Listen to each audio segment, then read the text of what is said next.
Alright. Halo semuanya, Assalamualaikum warahmatullahi wabarakatuh. Selamat pagi yang ada di Belfast, yang ada di UK, dan selamat sore yang ada di Indonesia. Terima kasih telah datang ke acara kami Pagi-Pagi Inspirasi episode kedua bertemakan How Can I Do My Research Effectively.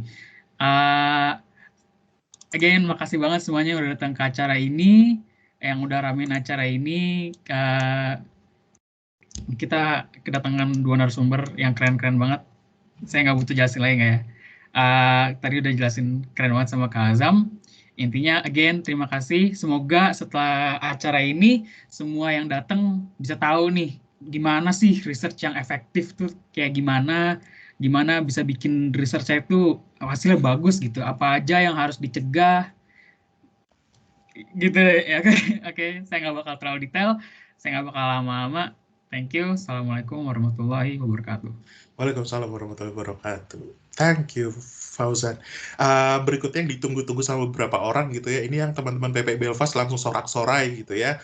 Karena berikutnya kita akan dengerin sama kita akan lihat nih. Siapa sih sebenarnya ketua PP Belfast yang sekarang gitu ya. Kita akan dengerin sapa hangat dari ketua PP Belfast. Silahkan Devina. Halo Bang Azam, terima kasih sambutannya yang meriah sekali ya. Selamat pagi buat yang di Belfast dan selamat sore yang ada di Indonesia dan selamat pagi atau malam atau siang yang ada di belahan dunia manapun. Terima kasih sekali sudah menyempatkan waktu untuk hadir di acara kami Pagi-Pagi Inspirasi episode 2 How to Do My Research Effectively. Di sini without further ado kita bisa mulai aja acaranya, tapi saya harap semuanya bisa abis ikut acara ini dapat bermanfaat lah acara ini buat kita semua. Kita buat seru-seruan, kita buat belajar juga. Jadi no formality needed. I hope so, but be respectful and just enjoy di acaranya ya gitu. Terima kasih sekali lagi buat menyempatkan waktunya. Bisa kita mulai aja acaranya habis ini. Sure. Thank you very much, Devina. Ini kata yang bagus banget, respectful sama mindful gitu ya, sama others. So, without any further ado, kalau katanya British kayak gitu ya, sedih banget ya kalau dengernya ya. Aduh, pusing nih orang ngomong apa sih gitu ya, apalagi yang di Belfast ngomongnya pada cepet semua. Dan kita ngikut cepet. Well, tanpa mundur-mundur lagi, kita akan langsung ikuti untuk sesi dari Kak Konita. Kak Konita ini adalah Dr. Konita Anjani. Beliau menyelesaikan PhD di farmasi. Wait a second. Did I say it wrong? PhD in farmasi di Queen's University Belfast. Terus kemudian baru aja di wisuda kemarin lebih tepatnya. Jadi tanpa banyak mundur-mundur lagi, silakan Kak Konita. Nanti sekitar 15-20 menit ya. Kalau bisa 15 menit. Alright? Sure, enjoy. Please. Makasih Mas Azam, makasih panitia PPI, teman-teman semuanya. Assalamualaikum warahmatullahi wabarakatuh. Saya Konita, jadi sudah diperkenalkan sebelumnya sama Mas Azam, sama Fauzan, sama Devina juga. Jadi hari ini, jadi untuk sebelumnya nggak usah panggil saya Konita aja, jadi itu berat sekali mungkin embel-embel nama di depan itu, jadi ya Konita saja, Kak Konita. Jadi jangan panggil Bu Konita, soalnya masih kecil, masih sangat ini ya, jadi saya lebih nyaman dipanggil Kak Konita aja. Jadi hari ini saya diminta sama teman-teman PPI untuk sharing tentang how can I do my research effectively. Tapi mungkin saya akan modifikasi sedikit judulnya karena sebenarnya saya bukan expert di bidang riset yang betul-betul straightforward, karena saya yakin setiap orang pasti punya drama penelitiannya masing-masing. Apalagi untuk mahasiswa PhD, mungkin Mas Azam atau yang memang full research pasti mengalami badainya masing-masing, dan itu tiap orang punya ciri khas atau cara masing-masing untuk how to overcome atau tackle that problem. Jadi saya mungkin ingin memberikan suatu gambaran umum tentang mungkin hal-hal ini yang bisa dijadikan referensi oleh teman-teman supaya bisa melakukan risetnya dengan happy, dan kalau happy kan ujungnya bisa efektif juga kalau memang kita lakukan dengan hati yang senang, terus kita bisa manage waktu kita, bisa manage problem kita, jadi mungkin hasilnya akan maksimal juga. Oke, next Fauzan tolong. Next slide. Oke, jadi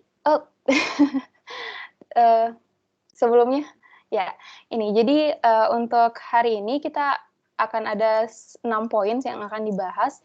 Jadi yang pertama research and writing, topic organizing your research, terus finding good source and citing your research. Jadi mungkin dalam 15 menit ke depan kita akan bahas beberapa hal ini terkait dengan riset. Next, Kak. Oke, jadi mungkin ada yang bertanya-tanya untuk yang baru mau memulai riset, yang baru mau memulai proyeknya tentang riset itu apa sih sebenarnya? Apa hubungannya riset sama menulis? Apa hubungannya research sama writing? Nah, jadi sebenarnya apapun yang kita lakukan, mau kita menulis sebuah esai, mau menulis artikel, mau menulis suatu blog, website, atau apapun itu, mau menulis naskah, kita tuh butuh riset. Nah, kayak misalnya, as simply as kita mau buat podcast, kalau misalnya orang sekarang mau buat podcast, atau mau buat vlog, atau mau buat apapun yang memang ingin mengutarakan sesuatu, itu kita harus riset terlebih dahulu. Jadi riset itu bukan hanya kita kerja di lab, atau melakukan sesuatu, campur-campur eksperimen, dan jadi sesuatu, enggak, tapi riset itu sesuatu, kita cari tahu satu poin yang mendalam, terus kita telusuri terus sampai tajam, dan itu kita buat ulasannya, itu namanya riset. Nah, sebenarnya dalam kehidupan sehari-hari kita sudah banyak sekali melakukan riset. Jadi kalau misalnya ada yang suka stalking IG orang, atau stalking sosmednya crush-nya, atau siapapun mantannya mungkin, itu kita sebenarnya sudah melakukan riset. Dan sebenarnya lebih enak begitu, kayak kita lebih passionate melakukan stalking daripada riset. Nah, bagaimana mindset kita sekarang adalah ketika kita mempunyai suatu topik dan kita se-passionate, seingin tahu dengan ketika kita stalking IG mantan atau IG crush kita. Nah, itu yang kita bisa taruh posisi itu di riset kita, seperti itu. Oke, next, Kak.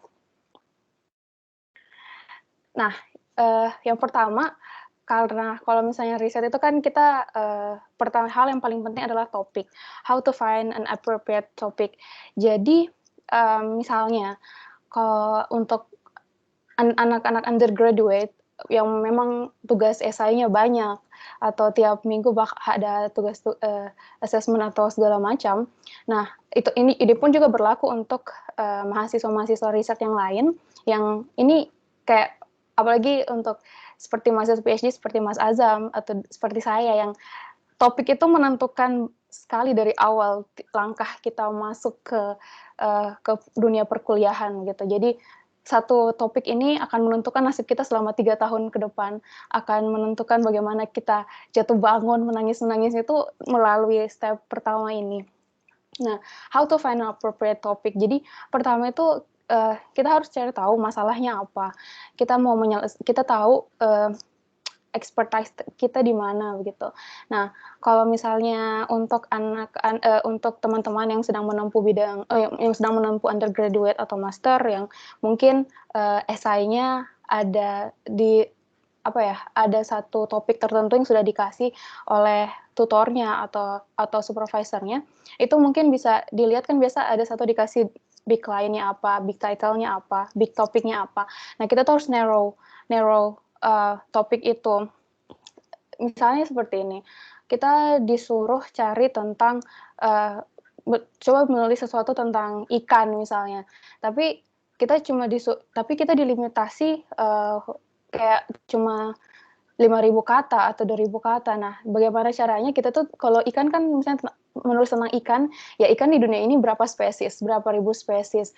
Ikan di dunia ini juga masalahnya apa saja, misalnya ada masalah penangkapan liar atau segala macam. Nah, itu kita harus narrow di situ begitu. Jadi kita harus cari tahu, kita harus bikin mind mapping. Kalau metode saya begitu, bikin mind mapping, terus bikin semengerucut mungkin apa yang mau dibahas, terus kita bikin limitation-nya yang seperti apa. Jadi yang kita bahas itu semakin spesifik, semakin bagus. Jadi semakin spesifik, semakin tajam. Nah, kayak kalau misalnya kita menggunakan pisau misalnya, itu kan pasti semakin tajam itu semakin bagus juga untuk bisa menyelesaikan suatu masalah, seperti itu. Terus yang selanjutnya itu make a list of some possible topics. Jadi kita harus punya beberapa opsi tentang apa sih topik-topik yang mungkin bisa kita angkat begitu, yang menarik untuk kita ulas, yang menarik untuk kita selesaikan. Lalu selanjutnya do some preliminary research terkait hal itu. Jadi kita baca-baca dulu di artikel, di beberapa paper, di beberapa jurnal, atau mungkin isu-isu populer yang terdapat di sekitar kita terkait hal-hal yang kita mau angkat, seperti itu. Jadi ini preliminary research ini hanya untuk mencari tahu kalau misalnya topik A itu research-nya banyak, topik B terlalu sedikit, atau C terlalu banyak bias di situ, atau misalnya masih abu-abu definisinya dan sebagainya. Nah, itu kita harus ada preliminary research pada tahap ini. Next, Kak.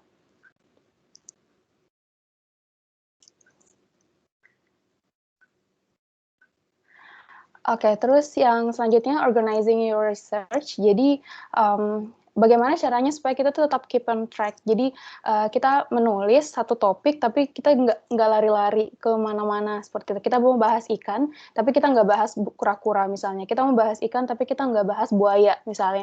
Jadi pertama kita harus punya research question. Nah, ini sering sekali kita mungkin dari SD atau dari SMP, mungkin dari basic sekali kita sudah pernah diajarkan cara memulai apa-apa tuh dengan 5W plus 1H. Jadi what, why, who, where, when, who, when, where, why, and how. Jadi itu kita harus buat research question seperti itu. Misalnya kenapa kita harus ini, siapa yang terlibat di bidang ini, di mana, kapan, dan mengapa, dan bagaimana, seperti itu. Jadi harus ada poin-poin ini yang kita tulis untuk menjawab apa sih yang kita mau dapat dari riset ini, seperti itu. Terus yang kedua, make your basic statement or hypothesis. Sebenarnya ini pada saat penentuan topik, kita membuat suatu hipotesis memang terlalu dini, terlalu awal. Tapi yang saya alami adalah ketika kita menentukan satu hipotesis di awal, itu kita sudah tahu, apa yang harus saya dapat. Kalaupun nanti hipotesisnya ini berubah seiring waktu kita mendapatkan banyak informasi, itu hipotesisnya tidak apa-apa berubah begitu. Jadi ini hipotesis yang bukan untuk dituliskan, tapi hipotesis untuk di dalam kepala kita aja, seperti itu.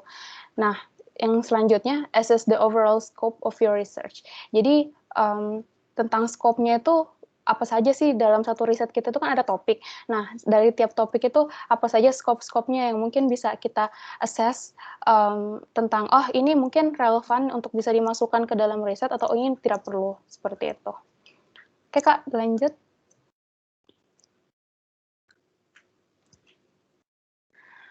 Oke, terus untuk ini saya tulisnya untuk lebih spesifik ke bagian esai ya, karena kalau untuk bicara tentang tesis atau disertasi atau project itu mungkin beda dan itu butuh part sendiri untuk membahas tentang lebih detail tentang itu yang bagian chapter-chapter dan lain sebagainya. Jadi di sini mungkin saya akan bisa membahas lebih banyak tentang esai. Nah, yang pertama itu biasanya kalau esai atau literatur review, dan untuk PhD pun kita juga sebenarnya selain mempublish artikel research, kita juga diharapkan bisa mempublish satu artikel review. Nah, ini 3 part yang umum, yang paling penting yang ada di review atau di esai. Nah, yang pertama itu introduction, body paragraph, sama conclusion. Nah, untuk introduction sebenarnya itu bagian-bagian yang penting itu adalah problem statement definition of terms. Nah, jadi problem statement itu di introduction kalau kita mau menulis essay, ataupun ini juga bisa berlaku kalau kita mau membuat part introduction di article research. Jadi bagaimana kita bisa menstate di awal paragraf itu problem. Sebenarnya misalnya kita mengangkat masalah stunting atau gizi buruk pada anak-anak misalnya. Kita harus tahu kenapa kita harus mengangkat masalah ini. Jadi harus ada di awal paragraf seperti itu. Nah, problemnya itu apa? Mungkin kayak di Indonesia mungkin ada 2 juta anak yang terkena problem stunting, terkena gizi buruk, dan itu ternyata selama ini kebijakan-kebijakan pemerintah masih kurang untuk menangani hal itu, dan kita menawari sesuatu solusi atau alternatif pilihan yang bisa untuk digunakan dan lain-lain. Jadi kita harus taruh problemnya di awalnya itu seperti apa. Terus yang kedua, kita bisa mulai juga part introduction dengan definisi. Jadi untuk kasih tahu ke pembaca kalau definisi gizi buruk yang akan saya sampaikan di artikel ini aja gitu. Saya nggak akan membahas yang bagian-bagian lain. Jadi dari awal itu supaya si pembaca sudah tahu kalau kita akan fokus di suatu hal. Nah, makanya itu perlu kita mendefinisikan suatu terms di situ. Terus yang ketiga, theoretical frameworks. Jadi di bagian introduction itu perlu ada teori-teori yang masuk di situ yang sudah ada penelitian sebelumnya atau fundamental yang pernah diteliti oleh peneliti sebelumnya itu sudah harus ada di situ di bagian introduction. Terus kemudian metodologi, kalaupun ada yang mau memasukkan metode-metode, kita harus juga sampaikan kalau sebenarnya sebelumnya metode yang sudah ada seperti apa, lalu hipotesis yang kita buat apa saja yang memang mendukung riset ini, kemudian short review, jadi terkait literatur yang sudah pernah ada kita reviewkan. Terus yang dan selanjutnya ini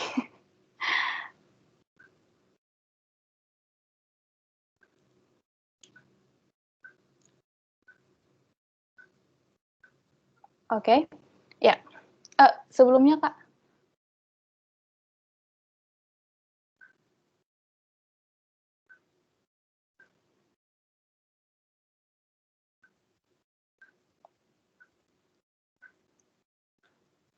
Sorry. Jadi selanjutnya kita bikin limitasi yang sudah saya sampaikan tadi, limitasi apa yang akan kita bahas di situ, kemudian signifikansinya apa.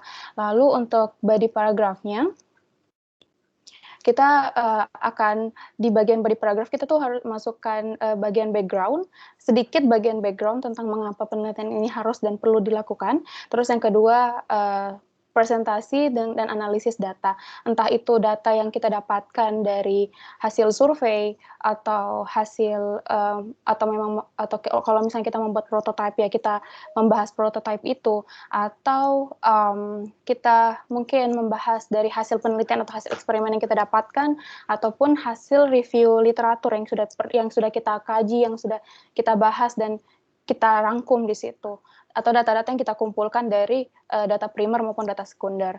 Dan yang terakhir, bagian konklusinya, yaitu tentang summary yang memang yang bagian analisis yang disummarikan, jadi yang kita rangkum, 1-2 kata atau 3 kata cukup, lalu thesis rewarded sama recommendation untuk further action, seperti itu.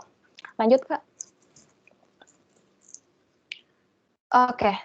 Jadi ini mungkin banyak yang bertanya-tanya tentang, kalau kita sudah punya topik, kita sudah tahu apa yang mau dilakukan, kita sudah tahu anatomi dari esai itu seperti apa, lalu bagaimana caranya kita untuk mendapatkan good source-nya, bagaimana cara kita mendapatkan literatur yang baik atau literatur yang appropriate untuk menulis esai atau untuk riset, ataupun untuk mendukung data-data eksperimen yang kita dapatkan di lab, misalnya seperti itu.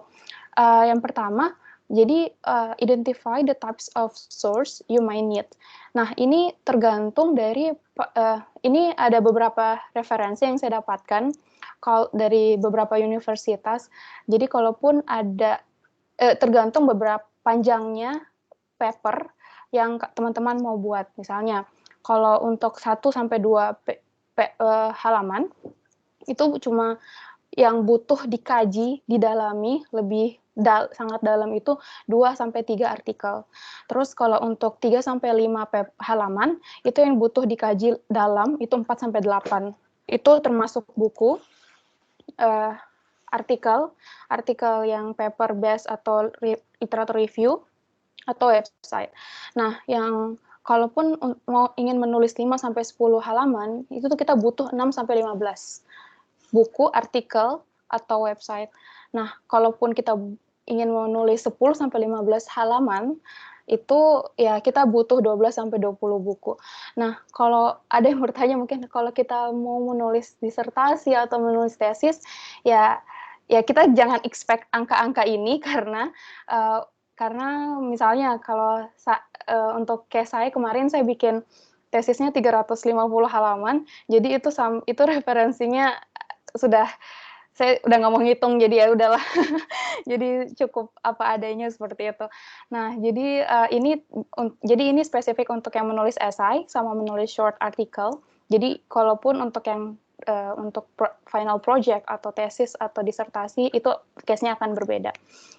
Yang kedua, make a list of useful keywords. Nah, yang ini jadi yang step kedua itu adalah kita harus tahu kira-kira keywords apa yang bisa kita pakai untuk searching source ini. Nah, jadi kita tuh misalnya mau cari tentang gizi buruk yang ada di Indonesia. Nah, kita jangan cuma kayak gizi buruk yang ada di Indonesia di Google, tapi kita harus list juga sinonim-sinonim dari gizi buruk itu apa, misalnya kayak malnutrition, atau gizi kurang, atau anak-anak yang kekurangan gizi, misalnya begitu. Jadi kita mainnya di situ. Terus yang kedua, di Indonesia. Nah, di Indonesia itu mungkin akan sangat luas begitu. Jadi kita harus cari, pecahkan lagi misalnya di Sumatera, di Sulawesi, di Jawa, atau dan lain-lain. Nah, itu kita harus buat listnya apa, dan nanti kita coba satu-satu untuk bisa mengcompile dan selanjutnya akan mengeliminasi source yang kita butuhkan. Oke, Kak, lanjut.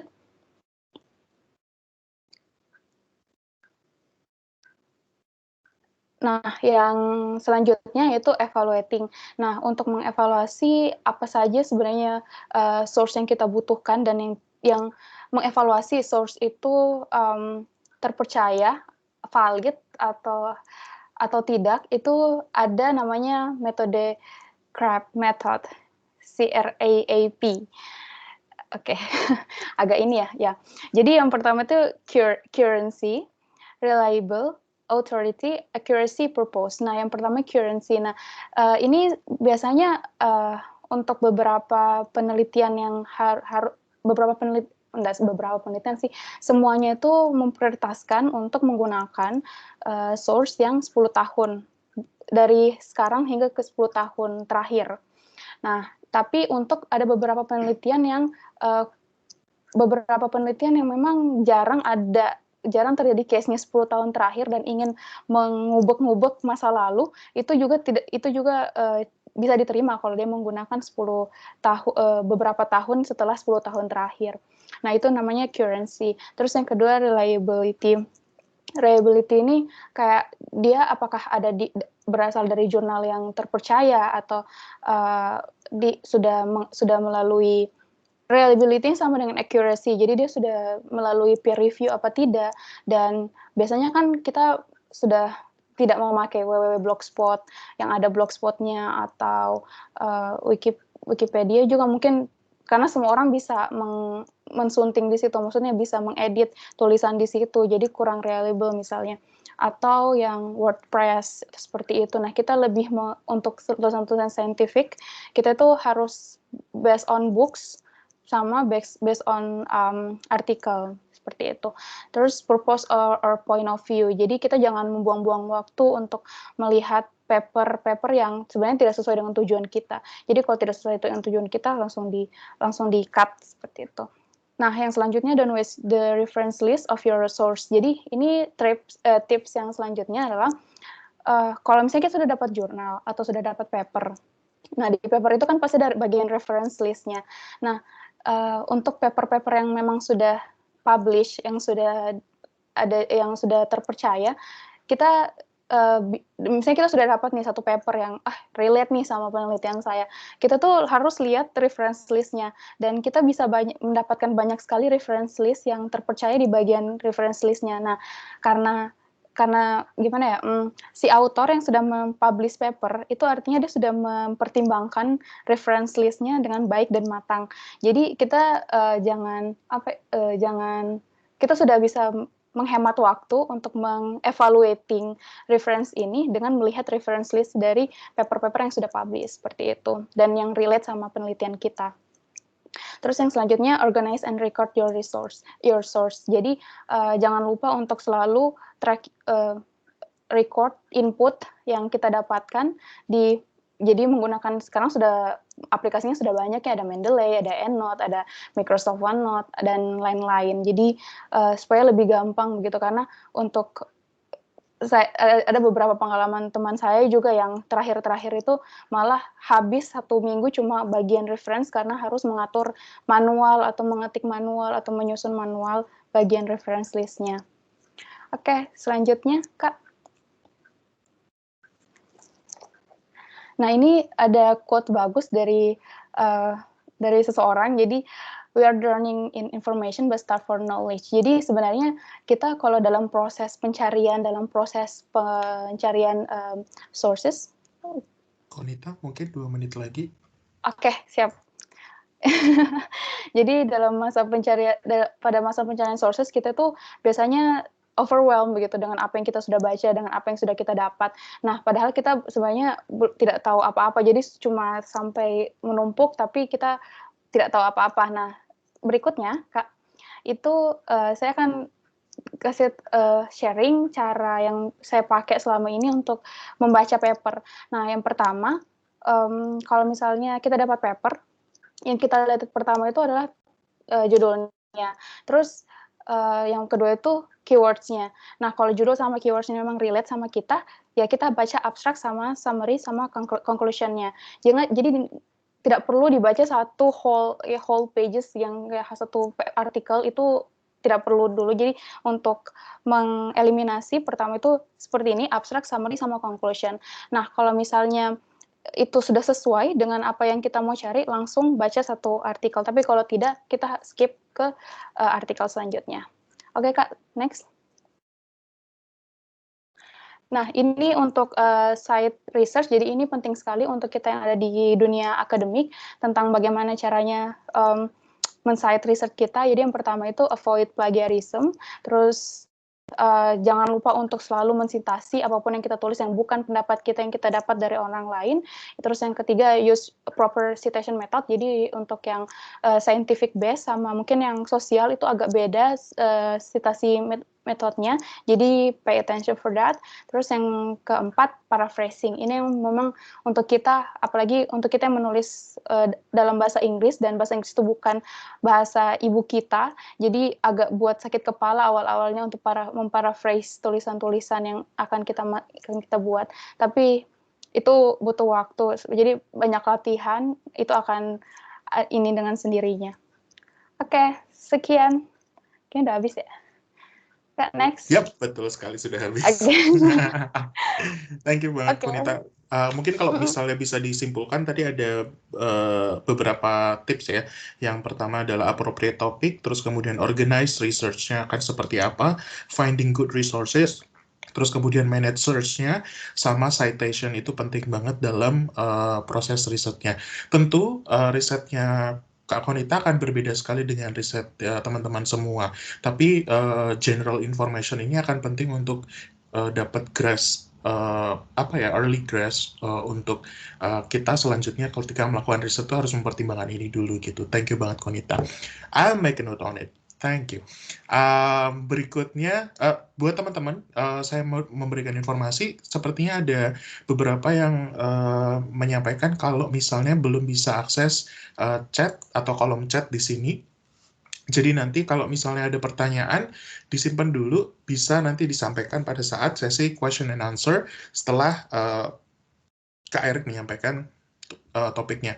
Terus kemudian bagi yang belum bisa akses form yang tadi disampaikan terkait dengan sertifikat, boleh nanti message personal ke saya atau Fauzan gitu ya. Di situ ada Kak Fauzan yang standby di sini, atau ke saya, nanti kami bisa kirimkan untuk form yang harus diisi begitu. Thank you very much, and without any further ado, Eric, halo. Halo, ya. Ya, ini dia Eric yang tadi masih single dan available. Boleh silakan langsung, Eric. Oke, selamat pagi ya teman-teman semua.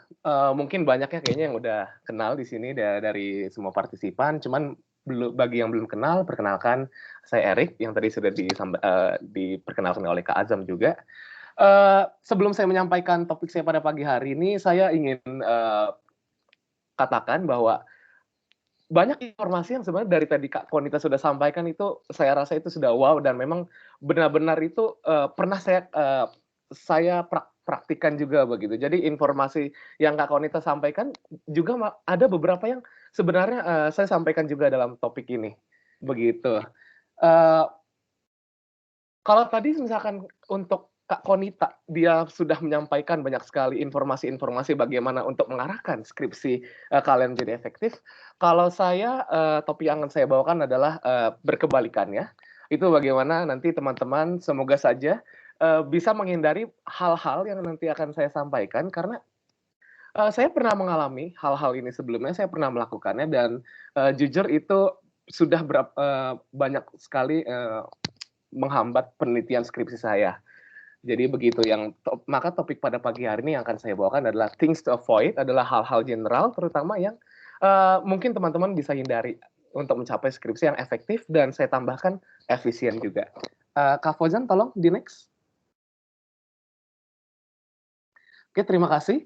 Ada 4 konsep utama yang akan saya bawakan. Yang pertama itu adalah keyword-nya adalah avoid. Bagaimana kita bisa menghindari, seperti yang tadi sudah Kak Konita sampaikan juga, topik yang terlalu general, topik yang terlalu luas begitu, dan juga topik yang not my things, atau kalau misalkan bahasa gaul gitu, bukan topik gue banget gitu loh. Dan juga yang kedua, fokus on certain sites, atau terlalu fokus terhadap beberapa website tertentu, untuk terutama untuk mengambil data ataupun mengambil jurnal-jurnal begitu.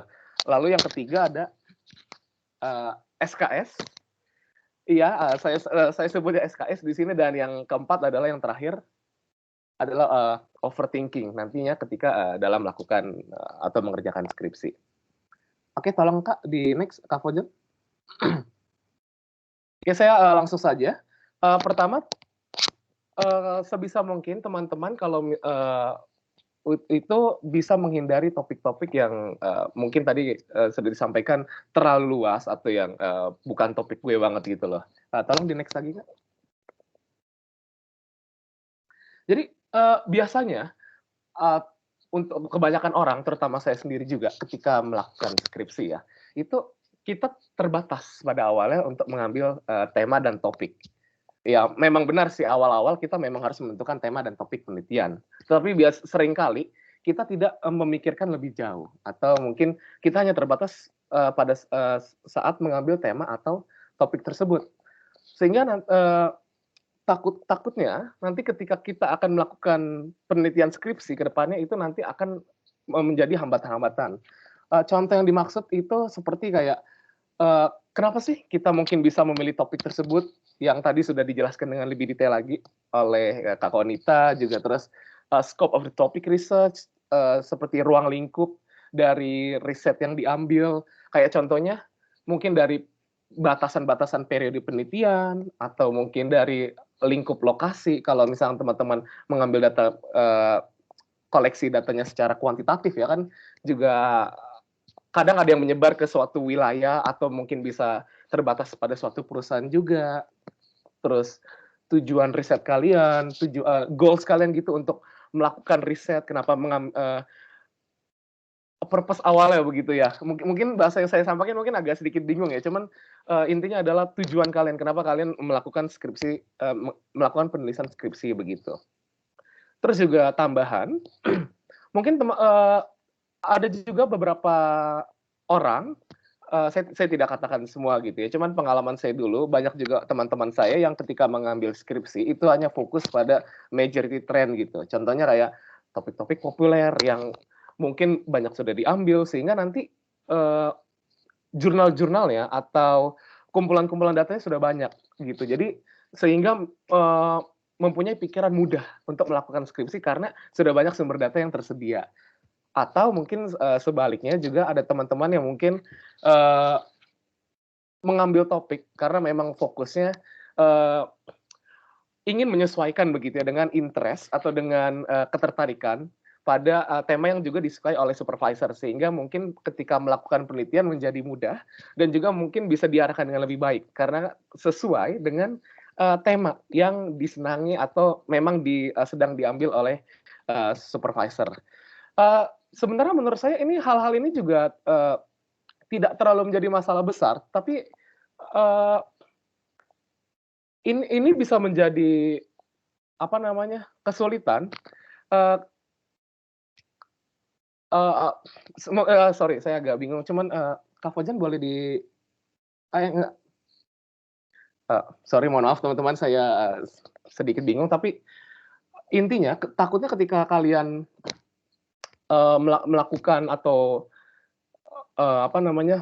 mengambil hal seperti ini tanpa melakukan pemikiran lebih panjang, itu mungkin saja kalian nanti memiliki motivasi yang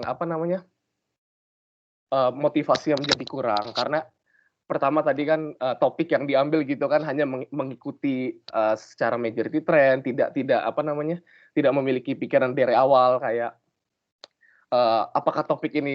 apakah saya tertarik pada topik ini, atau mungkin apakah saya juga sudah mempunyai ilmu-ilmu dasar yang kuat dan cukup yang sesuai dengan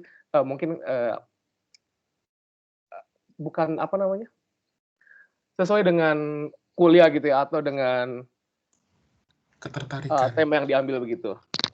Dan juga kalau misalkan berbicara mengenai topik populer itu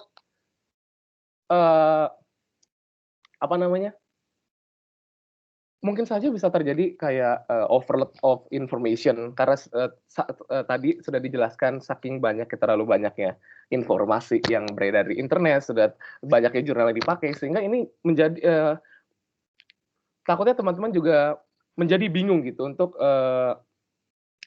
mengambil fundamental dasar atau informasi yang dipakai. Oke, sorry, mungkin ini saya agak belibet di sini. Mungkin nanti kalau misalnya teman-teman bingung, mungkin bisa ditanyakan pada question and answer. Tapi Kak Fauzan bisa tolong di next. Mungkin ini tips-tips yang bisa dihindari untuk ketika untuk menghindari topik-topik yang secara general. Yang pertama mungkin teman-teman bisa define dulu purpose kalian gitu ketika mengerjakan skripsi. Apakah kalian fokusnya ingin pada academic research, ataukah kalian ingin fokusnya terhadap practical begitu. Kalau misalkan dalam academic research, kalian mungkin ingin fokusnya untuk berkontribusi, terutama untuk melakukan penulisan jurnal gitu ya, argumen pada teori atau jurnal, dan juga memang fokusnya hanya untuk bidang akademis saja, atau teman-teman mungkin punya ketertarikan ketika mengerjakan skripsi itu ingin menyelesaikan problem-problem atau masalah-masalah yang mungkin ada di real world gitu. Jadi mungkin siapa tahu ketika kalian menyelesaikan skripsinya, kalian ingin menggunakan itu sebagai project gitu, atau mungkin sebagai bukti dalam CV kalian untuk kepentingan kerja juga. Jadi dengan kalian menentukan tujuan dari awal, kalian bisa akhirnya mendefine gitu ketertarikan kalian, motivasi kalian untuk mengerjakan skripsi. Dan juga yang terakhir itu ada 5W questions yang tadi sudah disampaikan juga oleh Kak Konita. Sehingga saya rasa ini sebenarnya sama saja sih untuk tipsnya. Oke, tolong di next. Dan yang kedua, untuk searching jurnal atau paper hanya fokus pada website tertentu. Sebenarnya saya rasa ini agak mungkin teman-teman agak bingung ya, karena kan memang kita sudah direkomendasikannya untuk mengerjakan atau mengambil jurnal tentu saja pada website-website yang kredibel atau website-website yang sudah terbukti benar gitu ya, atau memang sudah di peer review gitu. Tolong di next, Fauzan. Ya, seperti ini. Tapi dari pengalaman saya ketika saya mengerjakan skripsi kemarin, itu terutama pertama, banyak sekali jurnal-jurnal atau topik-topik atau paper gitu yang sebenarnya ada, yang sebenarnya sudah di peer review, yang sebenarnya sesuai dengan topik, yang sebenarnya memang bisa digunakan untuk skripsi. Tapi ketika saya search menggunakan website-website yang ada di atas ini, itu justru tidak muncul begitu. Dan juga yang kedua, ketika saya menemukan jurnal-jurnal ini dari sumber-sumber lainnya, dan ketika saya cek ulang, ternyata jurnal-jurnal ini sebenarnya sudah di peer review, sudah kredibel, dan sebenarnya ada kembali dalam website-website seperti kayak di Science Direct, ProQuest, atau mungkin dari kayak website Queens begitu. Jadi terkadang search jurnal atau paper yang kita ambil tuh terkadang tidak semuanya muncul terutama pada halaman pertama untuk website-website ini. Jadi untuk tips dari saya, tolong di next, Kak Ujang. Kalau tips dari saya ini salah satu tools ya yang menurut saya ini kepake banget, itu adalah dari Google Scholar. Tapi sebelum kita menggunakan Google Scholar, tentu teman-teman tetap direkomendasikan untuk menggunakan website-website yang kredibel, yang sudah terpercaya untuk mencari-cari jurnal. Tapi ketika teman-teman bingung nantinya ya, misalnya sudah terbatas pada hasil pencarian dan ingin menambahkan jurnal-jurnal untuk reference, maka teman-teman mungkin bisa menggunakan Google Scholar untuk mencari jurnal-jurnal yang ada. Tetapi dilanjutkan di tes kembali apakah jurnal yang diambil terutama dalam website-website seperti Google Scholar itu sudah kredibel atau tidak, yaitu dengan men-search ulang judulnya ke dalam website-website yang direkomendasikan ini begitu. Jadi nanti ketika website jurnal yang dicari dalam website lain seperti Google Scholar itu ada dan muncul kembali di hasil resultnya, misalkan dari website Queens atau website Science Direct, maka itu kemungkinan besar jurnalnya sudah di peer review, sudah kredibel, dan teman-teman bisa gunakan nantinya untuk penelitian skripsi. Oke, tolong di next, Kak Ujang. Ya, yang ketiga ini saya sebut SKS, itu adalah sistem kebut sebulan. Ini memang sebenarnya agak sedikit menyakitkan ya, tapi ini adalah pengalaman saya sendiri. Ketika banyak teman-teman saya yang sudah melakukan pengerjaan skripsi sudah sampai pada tahap akhir, itu kemarin saya sebenarnya sisa sekitar 1 bulan sampai 2 bulan terakhir itu baru mulai melakukan penulisan skripsi. Apakah SKS ini dikategorikan sebagai kalau yang biasa kita tahu sistem kebut itu kan ketika kita melakukan prokrastinasi begitu ya. Tapi kalau menurut saya SKS atau sistem kebut sebulan ini dalam skripsi ini bisa terjadi karena 2 hal juga begitu. Nah, tolong di next. Ya, terima kasih. Pertama, 2 hal yang menurut saya bisa terjadi itu ada yang namanya analysis paralysis. Itu analysis paralysis ini adalah ketika kita melakukan over analisa terhadap suatu topik atau terhadap dari reference lainnya, sehingga akhirnya kita bingung atau kita tidak yakin atau gugup gitu untuk menyimpulkan sesuatu hasil penelitian atau dari riset penelitian. Ini bisa terjadi, ini juga terutama terjadi pada saya, ketika saya akhirnya menggunakan waktu riset saya, yang biasa orang-orang itu hanya sampai 1 atau 2 bulan, saya kemarin sampai 4 bulan. Dan ini jujur teman-teman, karena saya bingung gitu ya, saya memiliki banyak sumber, saya mencari banyak sumber, terutama waktu itu saya melakukan skripsi untuk konsultasi begitu ya dengan perusahaan, maka saya ingin mencari yang terbaik. Saya selalu mencari sumber-sumber referensi yang baru dari sub topik yang baru atau dari topik-topik lain yang bisa saya bahas, sehingga akhirnya menjadi analysis paralysis, sehingga saya menjadi bingung, saya menjadi diam, dan saya juga tidak berani mengambil suatu kesimpulan untuk melanjutkan riset penelitian saya sampai ke tahap penulisan begitu. Dan yang lainnya mungkin teman-teman juga takutnya belum memiliki jadwal atau belum menentukan jadwal begitu ya, karena pengalaman saya kemarin saya tidak memiliki jadwal-jadwal yang pasti begitu ya, kayak kapan kita harus stop gitu atau kapan kita harus membatasi riset penelitian kita sampai tahap mana, kapan kita harus konfirmasi. Kalau misalnya saya kan dengan klien gitu ya, mungkin tidak terlalu relate. Kalau misalnya untuk teman-teman yang terutama untuk anak-anak undergraduate yang disertasi atau mungkin kayak dari teman-teman yang PhD juga, mungkin tidak sampai ya pada tahap klien gitu ya. Cuman kalau saran dari saya, tips dari saya, itu sebisa mungkin juga ada schedule gitu, ada jadwal dan mungkin bisa diikuti. Karena pengalaman saya kalau tidak memiliki jadwal itu nantinya justru akan menghambat atau terjadi ke hal-hal yang tidak diinginkan. Seperti contohnya tadi yang analysis paralysis begitu. Tolong di next, Kak Ujan. Dan terakhir, menurut saya ini saya tidak tahu ya apakah ini terjadi ke setiap orang yang melakukan skripsi, karena kan setiap orang memiliki mindset atau pikiran yang berbeda-beda gitu ya. Tapi menurut saya, salah satu yang mungkin bisa dihindari untuk teman-teman adalah terlalu overthinking gitu ya, memiliki pikiran-pikiran yang banyak yang akhirnya justru menjadi distraksi ketika skripsi. Tolong di next, Kak Ojan. Beberapa overthinking yang saya temukan, yang saya pernah bahas juga dengan teman-teman saya sebelumnya, itu kebanyakan ada 3, terutama dari saya sendiri juga. Sorry, seperti contohnya. 2 menit lagi. Oh, 2 menit lagi ya? Oke. Apakah saya bisa menyelesaikannya dengan tepat waktu? Apakah saya melakukan pendekatan yang sesuai? Apakah nantinya hasil yang saya sampaikan itu sudah maksimal? Apakah bisa diterima sehingga nilai saya menjadi baik? Dan ini banyak juga overthinking yang kadang-kadang mungkin kita anggap sepele, tapi amit-amit ya, mungkin bisa saja terjadi begitu.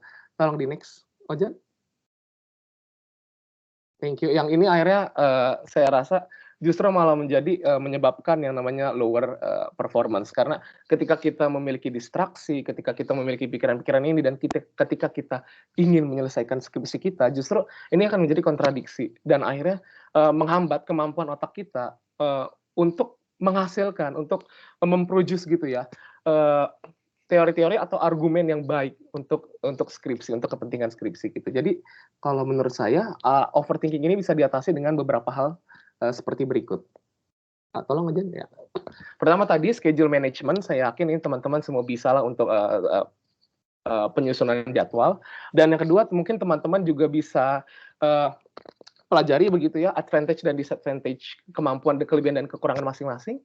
Contohnya ketika saya dulu, saya hanya bisa mengerjakan skripsi, fokusnya hanya pada pagi hari, dan saya tidak bisa melakukan yang namanya bergadang. Nah, ini mungkin teman-teman bisa juga jadikan rutinitas, dan juga teman-teman bisa atur, sehingga teman-teman bisa mengerjakan skripsi dengan lebih baik. Begitu. Dan selanjutnya, menurut saya yang ini juga tidak kalah pentingnya, adalah ketika teman-teman juga sebisa mungkin bisa membagi waktu begitu ya, kapan ketika kalian harus benar-benar mengerjakan skripsi dan kapan kalian harus menaruh, bukan melepas ya, tapi menaruh, mengistirahatkan pikiran kalian, sehingga ketika keesokan harinya kalian bisa mengerjakan skripsi dengan lebih baik. Yaitu di mana kalian menggunakan waktu istirahat hanya untuk istirahat, sehingga kalian tidak mengalami yang namanya overthinking ini. Begitu. Oke, terima kasih. Sekian dari saya. Mohon maaf ketika saya ketika saya ada salah kata, mungkin nanti teman-teman kalau ada yang bingung bisa tanyakan gitu ya dalam questions and answers. Terima kasih. Sure, thank you very much, Eric. Mungkin ada beberapa teman-teman yang mau bertanya. Buat yang mau bertanya boleh nanti sampaikan reset. Mungkin sedikit sebelum kita ke tanya jawab, tadi yang disampaikan Eric adalah lebih banyak don'ts-nya.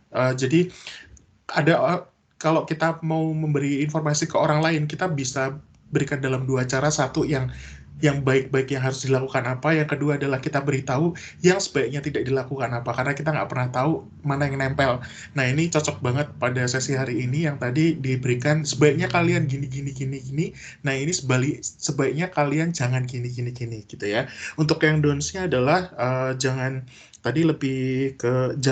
selalu jangan kekeh untuk mengikuti majority trends atau hanya untuk kepentingan asal lulus aja gitu. Terus kemudian yang saya tadi agak kaget adalah SKS itu adalah sistem kebut sebulan. Biasanya kalau pas mahasiswa, aduh saya juga masih mahasiswa sekarang ya, maksudnya mahasiswa S1 gitu ya, itu adalah sistem kebut semalam, ngerjainnya semalam. Tapi kalau terkait dengan riset tentunya nggak bisa dalam satu malam. Jadi cocok banget tadi sistem kebut sebulan itu sebaiknya tidak dilakukan. Terus kemudian punya timeline dari apa yang harus kita lakukan. Terima kasih. Ini udah ada yang boleh Kak Konita dan juga Kak Erik bisa tetap menyalakan videonya sambil kita nanti tanya jawab. Jadi yang muncul di teman-teman nanti bukan wajah saya doang gitu ya. Kasian gitu lihatnya kok saya belum gitu. Nah ini Kak Endah udah mau bertanya. Boleh silakan langsung disampaikan Kak Endah. Baik, terima kasih Mas Azam. Mohon maaf saya nggak usah nyalain kamera ya. Nggih, monggo. Ya, Assalamualaikum warahmatullahi wabarakatuh. Waalaikumsalam. Apresiasi untuk PPI periode tahun ini telah menyelenggarakan beberapa kegiatan yang sangat bermanfaat ya. Dan semoga tetap eksis terus dengan program-programnya. Dan saya apresiasi juga buat Konita, Erik yang sudah lulus. Insya Allah semoga segera ya Mas Azam. Segera apa nih Bu? Segera selesai annual progress review tahun kedua. Belum Bu, jangan dulu Bu. Iya, kan sudah menanti di bulan Juni nanti. Ingetin banget ya Bu ya. Oh, makasih. Udah pusing duluan. Iya, mungkin saya hanya bertanya sama Mbak Konita saja ya, mungkin sama Erik nanti sama yang lainnya aja dulu. Ya, jadi mungkin ini terkait dengan rempongnya emak-emak, Mbak Konita. Jadi sejauh mana Mbak Konita itu bisa mengorganize schedule-nya, membagi waktunya dengan aktivitasnya sebagai seorang ibu, kemudian harus juga mengalokasikan waktu komunikasi dengan suami, dengan keluarga yang lain, misalnya sama ibunya, sama ibu mertua atau teman-teman, dan termasuk melibatkan dalam sebuah organisasi yang itu akan ada memberikan manfaat untuk kita. Mungkin kalau tahun lalu Mbak Konita kan aktif di PPI dan tahun ini tidak ya. Jadi mungkin bisa sharing pengalamannya. Dan sejauh mana Mbak Konita itu memilih jenis upgrade diri yang sesuai untuk karir ke depannya seperti apa. Itu saja dari saya. Makasih Mbak Konita. Boleh langsung. Boleh langsung Oke. ya. Iya. Aduh Bu Endah, berat Berat banget ya. pertanyaannya susah ini. Kayak pertanyaan Faifa Bu Endah. Aduh. Jadi pertama saya kan bagaimana cara men-schedule, bagaimana cara memanage waktu saat PhD itu adalah, kalau saya kan mungkin ini akan berbeda dengan orang lain. Ada saat ini mungkin metode ini bisa work sama saya, tapi sama orang lain berbeda. Nah, kalau waktu saya itu Bu, mungkin saya selalu menulis apa yang harus saya lakukan hari itu. Jadi karena saya melakukan PhD-nya full research di lab, jadi betul-betul di lab eksperimen. Jadi harus setiap malam saya besok pagi mau eksperimen, mau masuk di lab, malamnya itu saya sudah harus menulis apa saja yang harus saya selesaikan besok di lab. Dan saya nggak akan pulang sebelum itu selesai di lab, seperti itu. Sebelum itu semua di tick list.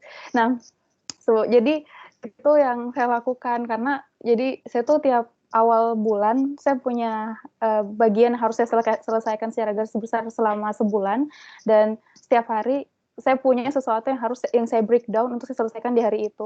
Dan satu bulan itu saya akan lihat, oh yang saya targetkan untuk bulan ini sudah selesai atau belum. Atau mungkin di tengah jalan, karena saya juga eksperimen, jadi kan biasa di tengah jalan itu eksperimen ini nggak bekerja, atau harus diulang, atau harus diganti, atau harus putar arah, dan lain sebagainya. Artinya perencanaan itu harus diganti lagi. Nah, jadi saya tuh selalu setiap malam sebelum memulai hari selanjutnya itu harus ada waktu sedikit untuk kayak, oh hari ini rencananya harus ini. Seperti itu, Bu. Nah, itu untuk di lab. Terus untuk bagaimana komunikasi sama orang di Indonesia di rumah, karena kita beda 8 jam, saya beda 8 jam kalau winter, kalau summer beda 7 jam. Mungkin kalau WIB ya kurang minus 1 jam. Itu teleponannya tuh kalau bukan subuh di Belfast, atau tengah malam sebelum tidur di Belfast, seperti itu. Jadi jadi memang waktu yang memang irisannya ketemu pada saat seperti itu. Dan mungkin itu yang saya bilang sebelum pada awal sesi saya tadi, bahwa saya tuh sama sekali tidak pernah mau meng-compare diri saya dengan orang lain, dan karena saya tahu masing-masing kita itu punya masalah di riset kita masing-masing, kita punya tantangan sendiri. Dan saya di posisi saya belum punya anak, memang saya punya suami tapi saya belum punya anak, jadi saya mungkin tantangan saya masih lebih ringan dibandingkan ibu yang sudah berkeluarga, yang PhD, yang bawa keluarga, yang sudah memiliki anak, yang harus juga membagi konsentrasinya dengan mengurus urusan domestik dan lain-lain. Jadi seperti itu, Ibu Enda. Dan jadi mungkin saya juga salut sekali sama ibu-ibu atau bapak-bapak yang membawa keluarga sambil studi, yang bisa mampu memanage waktunya dengan baik. Itu saya salut sekali, seperti itu. Jadi mungkin saya belum bisa memberikan saran bagaimana cara memanage waktu untuk membagi untuk keluarga, karena kebetulan kemarin saya tidak tinggal bersama suami, saya LDR sama suami, jadi mungkin saya bisa lebih fokus dengan riset saya kemarin, seperti itu. Baik, mungkin itu ya. Ini juga yang saya baru tahu kalau misalnya Konita ini adalah tipikal yang oke, hari ini list saya adalah ini saya nggak akan pulang sebelum saya selesai. Well, it will not happen kalau misalnya kerjanya di rumah, ya nggak, Rick? Iya. Kalau misalnya kerjanya di rumah, so aku harus pulang kemana? Gitu. Ke rumah tetangga. Well, tapi itu yang perlu mungkin saya juga pelajari di situ, bahwa bikin list harian itu penting banget. To be honest, saya pernah membuat, dan mungkin Bu Endah mungkin juga bertanya, apakah selalu berhasil? Enggak selalu berhasil, karena bisa jadi list yang saya buat itu enggak terselesaikan hari itu, bahkan besoknya, bahkan seminggu kemudian. Tapi ada pencapaian sedikit, saya akan tuliskan di situ. Itu akan jadi checklist sendiri di bagian poin itu. Memang belum selesai, tapi ada bagian kecil yang sudah saya selesaikan hari itu. It give me a little bit of positive side, gitu ya, dibandingkan dengan nggak dicetak sama sekali atau nggak ditambahin sama sekali. Meskipun hanya menulis 200 kata, gitu ya, tapi it helps me a lot. Ada pertanyaan lagi ini dari Kak Emilia. Kayaknya Emilia ini adalah teman serumah Anda juga ya. Tapi dia menyampaikan pertanyaan dari Nur Anissa yang mengenai topik yang ingin diangkat dalam penelitian. Sebaiknya kita ambil topik yang pengen kita pelajari dulu, atau yang sudah familiar dan bisa lebih diperdalam. Jadi yang mana nih menurut Kak Konita sama Kak Erik terkait dengan topik penelitian, itu yang pengen kita pelajari, hal yang baru, atau yang kita pernah pelajari sebelumnya? Boleh, silakan langsung.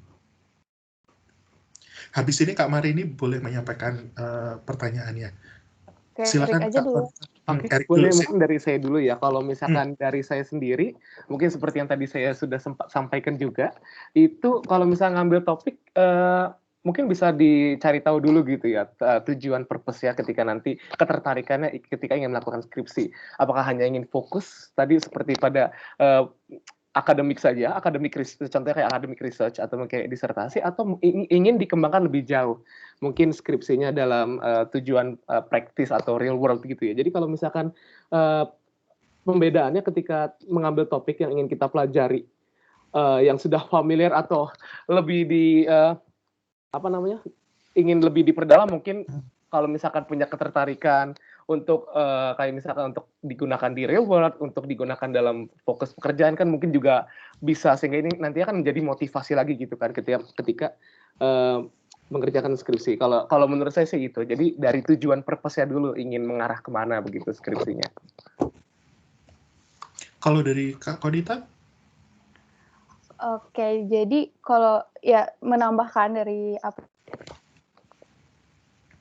yang dibilang sudah disampaikan oleh Kak Erik. Jadi kalau saya juga menambahkan satu pertimbangan kalau kita punya waktu banyak nih kayak setahun misalnya, dan kita tahu kita bisa diskusi sama siapa, kita bisa jalin komunikasi sama siapa terkait topik itu dan jelas siapa yang harus kita hubungi, ya kita bisa mencoba mempelajari hal-hal yang baru begitu. Dan zaman sekarang apalagi untuk yang kesehatan atau yang research itu kan sekarang sudah banyak yang kerjasama ya, apa istilahnya, Joint research. Iya, joint research atau kayak kita bisa kerjasama sama berbagai multidisiplin ilmu. Nah itu jadi kita itu bisa sama-sama banyak belajar kalau kita punya banyak waktu untuk satu riset itu. Tapi kalau untuk riset yang ternyata kita ini kayaknya nggak cukup waktunya untuk mempelajari hal yang baru atau dan lain-lain ya. Seperti yang Kak Erik bilang tadi, konsiderasi yang selanjutnya adalah itu.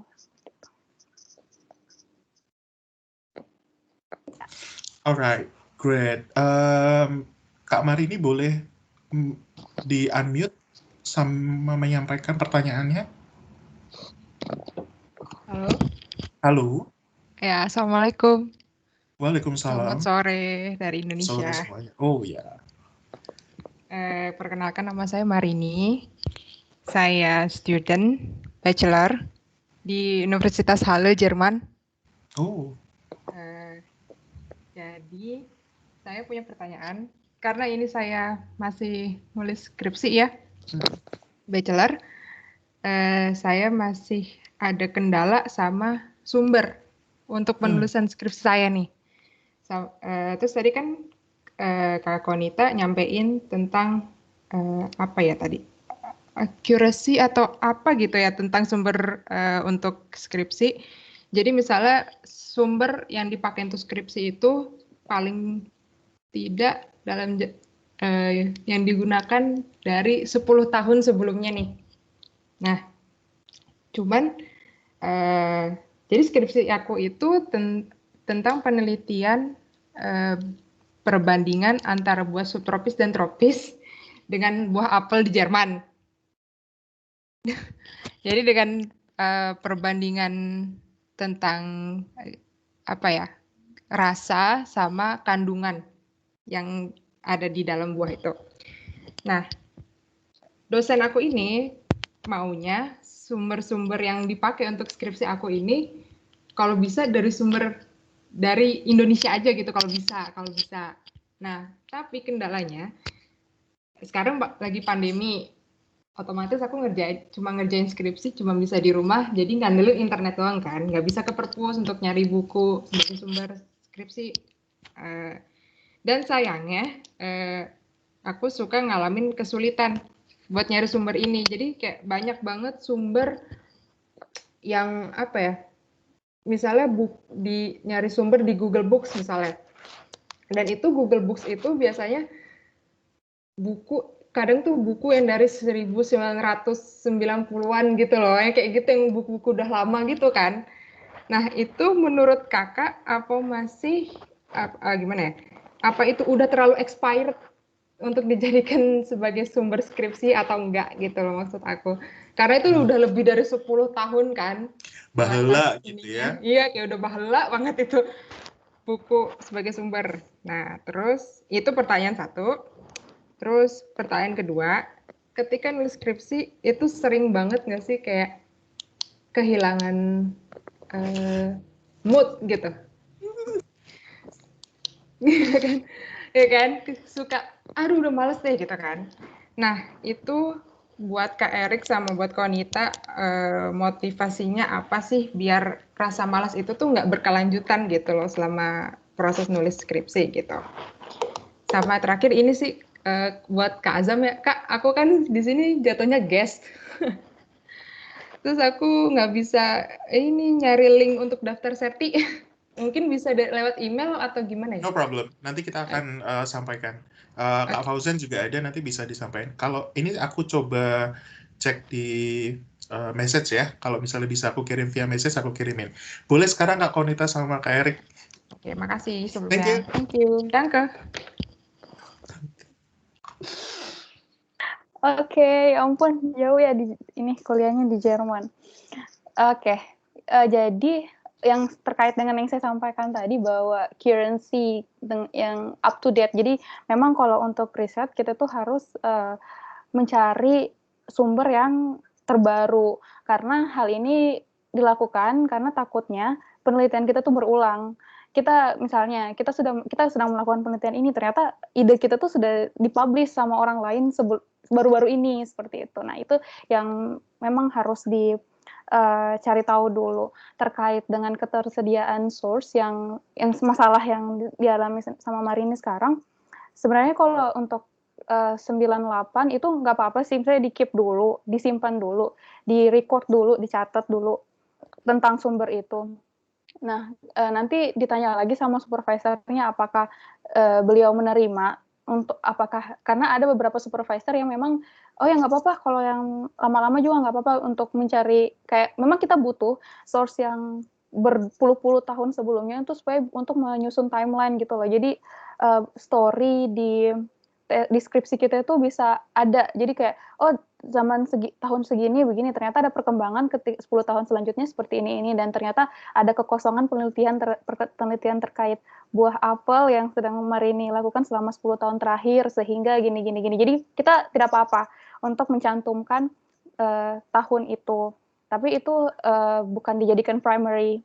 Primary ini kalau ada data-data yang source yang lebih baru terkait sumber. Mungkin kalau di Indonesia karena Marini memang objek penelitiannya itu ada di Indonesia, mungkin bisa hubungi Perpusnas, mungkin mereka punya banyak source untuk itu, punya banyak data-data untuk yang bisa dijadikan acuan untuk itu, atau apa ya, tapi saya belum tahu juga sih, karena saya belum pernah mencoba untuk berhubungan dengan Perpusnas yang ada di Indonesia. Atau mungkin Mas Azam yang pernah banyak membimbing mahasiswa karena gimana Mas? Terima kasih bola panas ya Konita. Jadi terkait dengan sumber, betul sekali kita bisa cek dulu ke Perpusnas. To be honest, respon mereka kayaknya juga membaik terkait dengan terkait dengan tanya-tanya dan juga konsultasi. Terus kemudian yang bisa dilakukan lainnya adalah bisa ke universitas terdekat.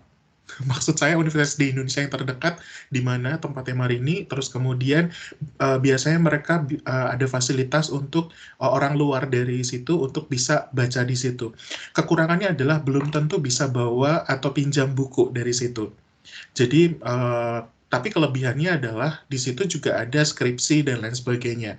Jadi skripsi dari univ tersebut biasanya disimpan di perpustakaan, either itu perpustakaan umum pusatnya atau perpustakaan tiap fakultas. Jadi cek dulu untuk perpustakaan dari tiap fakultas atau di universitasnya.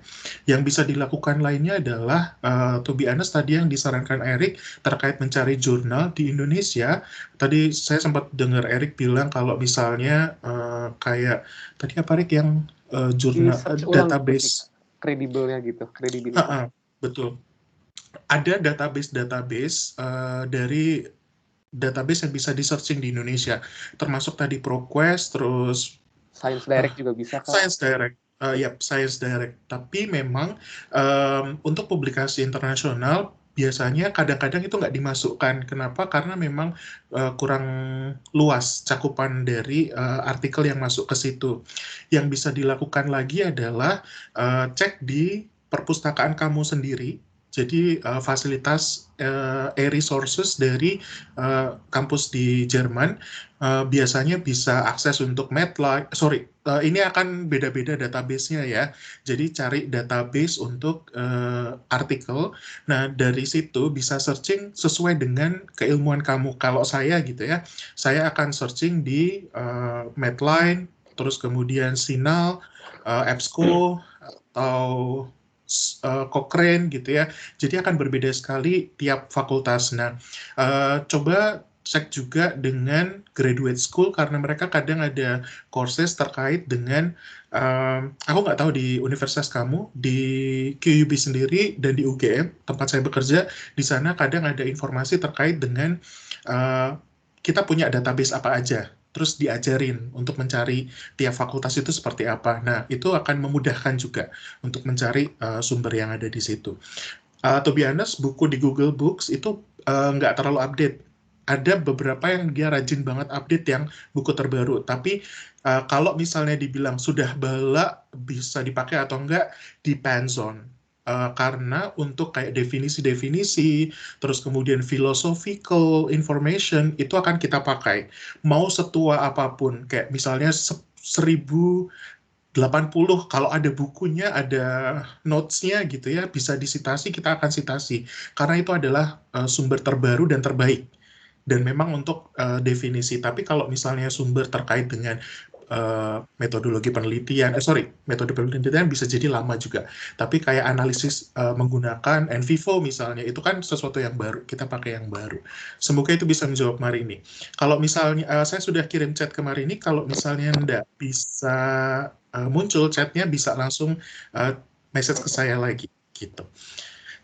Sendi, ada pertanyaan mungkin, silakan. Iya Kak, halo semuanya, makasih. Sandy Kak, bukan Sendi. Oh iya, sorry. Aduh, maaf. Oke, nggak apa-apa.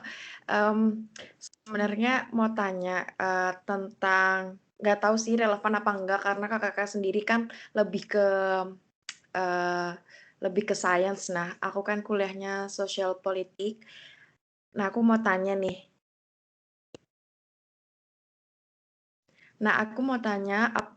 Kalau misalnya ngerjain makalah atau paper atau esai kayak gitu, biasanya kan kita udah baca banyak literatur, banyak dari buku, dari ini gitu kan. Terus kan di situ kita bisa mengutip suatu gagasan dari autor tersebut. Itu boleh kan dimasukkan ke dalam paper kita. Tapi aku mau tanya nih, gimana sih caranya tuh biar kita ngebuat paper kita atau tugas kita tuh isinya tuh bahasanya kita tuh bagus gitu loh Kak, kita nggak terpacu sama bahasa autornya itu, isi dari autor itu. Jadi kayak kadang bingung gitu loh Kak, aduh gimana ya ngebuat pakai bahasa sendiri dari kesimpulan dari banyaknya paper, dari banyaknya literatur. Nah itu yang masih aku bingung. Dan satu lagi sih pertanyaannya, kalau mungkin yang lain tahu nggak dari narasumber, nggak harus dari narasumber, kalau misalnya saya mengangkat tema tentang yang emang lagi di atas gitu ya, memang saya lagi mengambil tema komodo, polemik komodo. Iya, itu kan ada sisi dari pemerintah, ada sisi dari aktivis. Yang mana saya agak kesulitan mengambil data yang dari pemerintah, karena to be honest, politik nggak ada yang tahu, saya pun belajar politik nggak ada yang tahu, mungkin yang lebih senior lebih tahu kayak gimana pun bersekolah di concern-nya di politik. Cuma untuk apa ya, untuk membandingkan data valid dari pemerintah, yang aku pakai yang mana nih, misalnya kan si aktivis misalnya nggak setuju nih kalau misalnya di Komodo itu dibangun seperti ini. Saya mengikuti webinar dari Walhi, melakukan Zoom dengan salah satu aktivis di Flores juga sudah, tapi yang dari pemerintah saya juga kepengen terbuka nih matanya, supaya saya tidak terlalu condong ke aktivis, yang mana nanti saya menulis malah justru saya pro ke aktivis, yang mana saya pengennya menunjukkan di paper saya itu gini loh, aslinya tuh gini, aslinya tuh mungkin kenapa Jurassic Park itu bukan karena mau dijadikan seperti itu, mungkin diangkat karena ya I don't know, nobody knows about the politik ya, maksudnya terms-nya politik kayak gitu.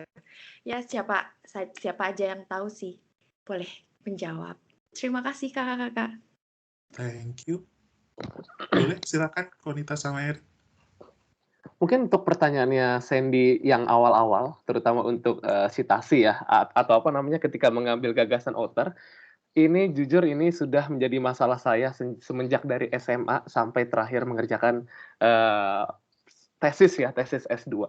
Jadi kalau saran dari saya, apa yang biasa saya lakukan ya Sandy, itu saya copy dulu nih kata-kata author-nya, terus saya masukkan, misalkan Sandy menggunakan Microsoft Word gitu ya, saya taruh dulu di paling bawah, ditaruh di bagian bawah, mungkin kayak di enter 2 kali gitu ya kalau di Words namanya. Baru nanti saya ketik ulang, saya lihat kembali dari gagasan author yang telah saya masukkan. Terus biasanya yang pertama kali saya lakukan adalah saya balik dulu kata-katanya. Misalkan ketika author membahas, contohnya adalah A, B, C, D, E begitu. Jadi yang pertama kali saya lakukan adalah saya balik menjadi E, D, C, B, A susunan struktur kata-katanya dan saya tinggalkan dulu pada hari itu. Keesokan harinya atau pada hari lain, kesempatan lainnya, saya akan baca kembali dan biasanya itu entah kenapa otak manusia tuh kita akan biasa proses lebih cepat untuk mengubah kata-kata yang pernah kita tuliskan. Jadi itu mungkin tips dari saya ya. Pertama masukkan dulu kata-kata author-nya, terus diubah dulu susunan strukturnya dan tinggalkan dulu sementara. Nanti ketika Sandy memiliki kesempatan lagi, Sandy bisa ubah lagi strukturnya sehingga menjadi bahasa yang poinnya dari Sandy sendiri begitu. Kalau untuk pertanyaan Komodo, mohon maaf saya kurang mengerti ya untuk politik, jadi mungkin ada teman-teman yang lebih mengerti. Terima kasih. Halo?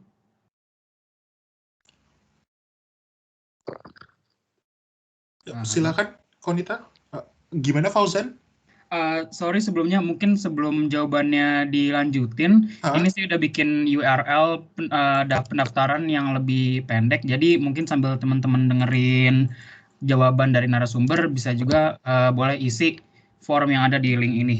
Jadi nggak usah repot-repot kontak Kak Azam atau saya lagi ya. Alright. Ini kita butuh buat ngirim sertifikat nanti lewat email. Thank you. Sure. Oke, thank you. Ini nggak dihapus dulu kan, biar di situ terus kan berarti? PPT-nya hilang, Zan.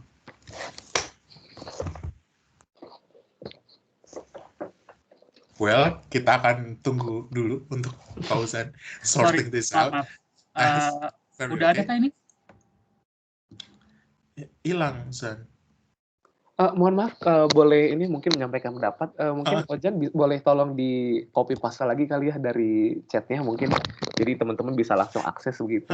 Soalnya beberapa teman-teman yang guest itu nggak bisa akses chat gitu. Jadi makanya kita tulis di sini gitu, Erik. Aku juga baru tahu. Nah, ini biarin di sini dulu kali ya. Oke. Boleh silakan Konita.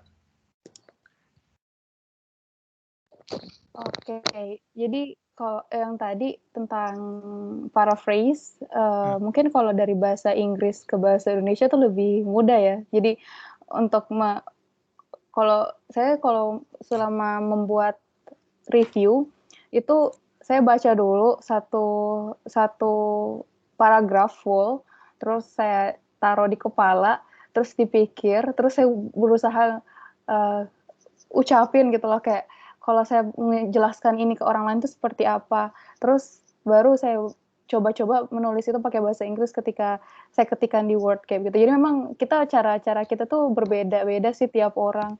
Dan itu memang butuh latihan karena apalagi kayak saya sendiri tuh masalah saya sih sebenarnya paraphrasing karena mungkin vocab saya masih terbatas.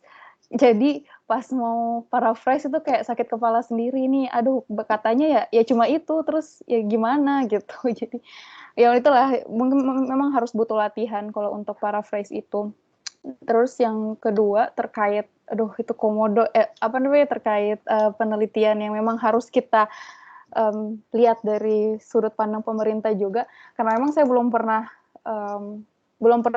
melakukan riset terkait hal seperti itu, tapi mungkin ada dari teman-teman yang dari politik atau dari sosial yang bisa nambahkan. Tapi mungkin untuk, kalau saya sih karena mungkin pernah diskusi sama teman-teman yang berkecimpung di bidang tersebut, mungkin bisa hubungi dinas terkait di daerah atau kementerian secara email atau untuk bisa minta data secara langsung atau bisa berhubungan, berkomunikasi atau untuk mungkin terkait data-data, apa ya, terkait data-data yang mau dikumpulkan untuk daerah tersebut mungkin bisa hubungi BPS atau Badan Sensus yang ada di daerah itu.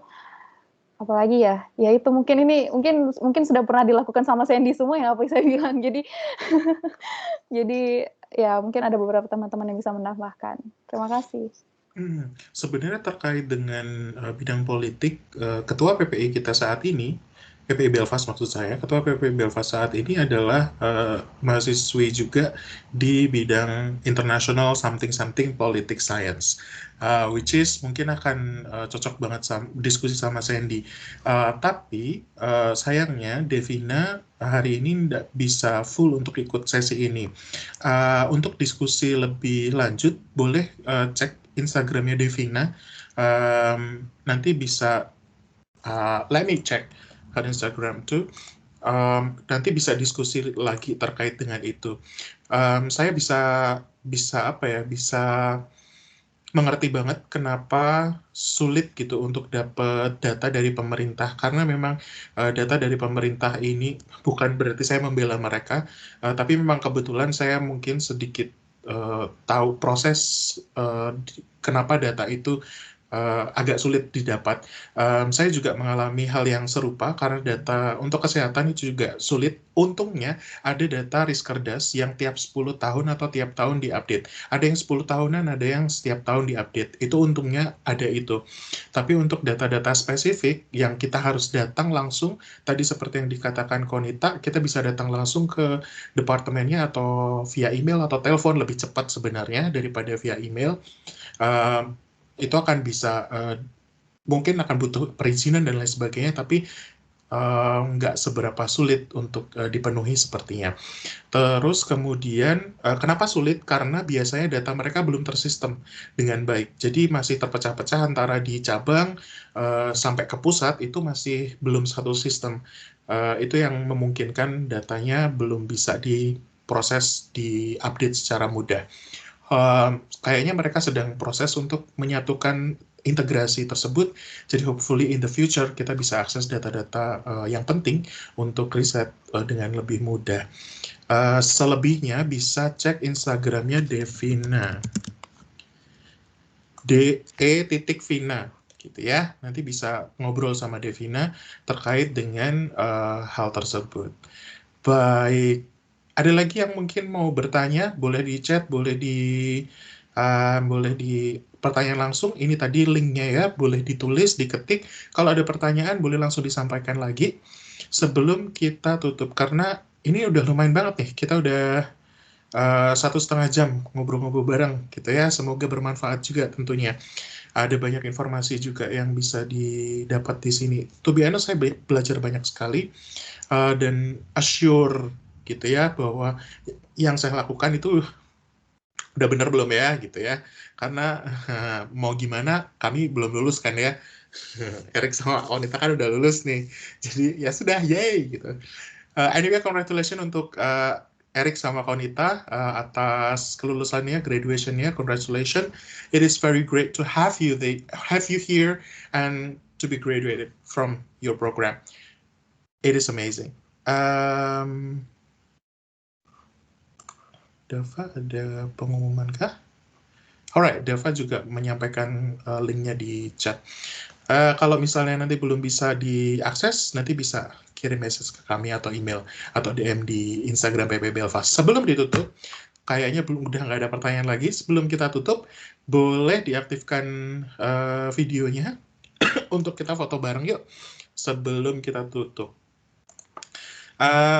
Bagi yang berkenan gitu ya, semoga banyak yang berkenan nih hari ini. Maaf ya Kak, saya nggak bisa nyalain soalnya kayaknya sistemnya nggak bisa chat, nggak bisa kamera. Soalnya kayak harus download app-nya dulu baru bisa. Oh baik, ini nontonnya via web ya, baik. Yes. Bagi yang bisa menghidupkan kamera dan berkenan untuk kita dokumentasikan, boleh untuk dihidupkan kameranya. Thank you very much. Some of people already showed up here. kita akan tungguin 1, 2, 3. Cukup ya? Oke, ini aja. Baik, saya bentar, belum difoto Bapak Ibu dan hadirin sekalian. Jadi boleh, sudah muncul semuanya. Baik, 1, 2, 3. Senyum Pepsodentnya mana? Boleh? 1, 2, 3. Thank you semuanya sudah hadir di acara paginya Belfast, tentunya penuh dengan inspirasi. Thank you very much. Mohon maaf atas salah sikap, ucap maupun kata yang saya pilih untuk menyampaikan sesi pada hari ini.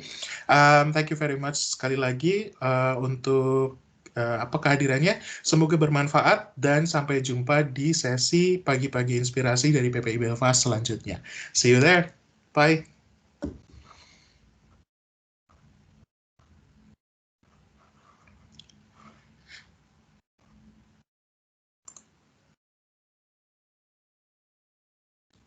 Ada yang kelewatan nggak, Fauzan? Udah segitu. Udah ya? Terima kasih Kak Azam sama tim PPI ya sudah mengundang juga. Semoga aku juga terima kasih loh. Semoga tadi kalau ada yang salah gitu maksud saya mungkin nggak perlu diambil semua gitu ya. Yang penting-penting aja dan semoga bermanfaat. Aku mau bilang sesuatu, Rick. Kalau misalnya kamu bingung pas kamu ngejelasin, kamu nggak perlu bilang. It is okay. Iya. Jadi kamu bisa bilangnya gini. Aduh, saya agak belibet banget ya. Mohon maaf, agak belibet banget nih. Saya ulangi lagi. Jadi maksud saya adalah gitu. Jadi kamu nggak perlu, aduh kok saya belibet ya gitu. To be honest, aku juga kadang sering bilang kayak gitu. Cuman kalau saya akan memposisikan saya sebagai apa juga. Kalau misalnya saya sebagai narasumber tadi, kalau menurutku nggak ada yang salah dengan itu.